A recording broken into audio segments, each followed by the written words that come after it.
ഇന്നൊരു ബീട്രൂട്ട് തോരൻ വെച്ചാലോ? അതിനായി ബീട്രൂട്ട് കൊത്തിപ്പൊടിച്ചെടുക്കുക. അതിൻ്റെ കൂടെ തന്നെ ഒരു 4-5 ചെറിയുള്ളിയും അരിഞ്ഞു വെച്ചിട്ടുണ്ട്. കൂടെ എരിവിന് ആവശ്യമായ പച്ചമുളകും ചേർക്കുന്നുണ്ട്.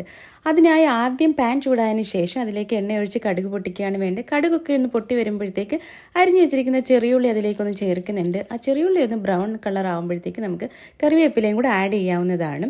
അപ്പോൾ ഇതെല്ലാം ഒന്ന് മൂത്ത് വരുമ്പോഴത്തേക്ക് നമ്മൾ അരിഞ്ഞു വെച്ചിരിക്കുന്ന ബീട്രൂട്ടും ചെറിയുള്ളിയും പച്ചമുളകും കൂടെ അതിലേക്ക് ചേർക്കുന്നുണ്ട്.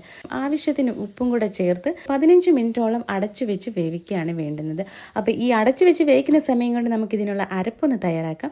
അതിനായി തേങ്ങ, വെളുത്തുള്ളി, നല്ല ജീരകം, പച്ചമുളക്, മഞ്ഞൾപ്പൊടി ഇതെല്ലാം കൂടെ ചേർത്ത് മിക്സിയിലിട്ടൊന്ന് ചതച്ചെടുക്കുക. 15 മിനിറ്റിന് ശേഷം തുറന്ന് നോക്കിയപ്പോൾ ബീട്രൂട്ടൊക്കെ നന്നായി വെന്തിട്ടുണ്ട്. അപ്പോൾ ഇതിലേക്ക് നമുക്ക് അരപ്പ് ചേർക്കാവുന്നതാണ്.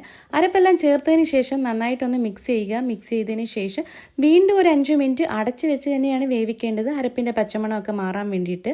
5 മിനിറ്റിന് ശേഷം മൂടി തുറന്ന് നോക്കിയപ്പോഴത്തേക്കും നമ്മുടെ ബീട്രൂട്ട് തോരൻ റെഡിയായി വന്നിട്ടുണ്ട്. അപ്പോൾ എല്ലാവരും വീട്ടിലുണ്ടാക്കി നോക്കണം. ഉണ്ടാക്കി നോക്കിയിട്ട് നിങ്ങളുടെ അഭിപ്രായങ്ങൾ കമൻസിലൂടെ അറിയിക്കണം. കൂടെ എൻ്റെ ചാനൽ കൂടെ ഒന്ന് സബ്സ്ക്രൈബ് ചെയ്തേക്കണേ.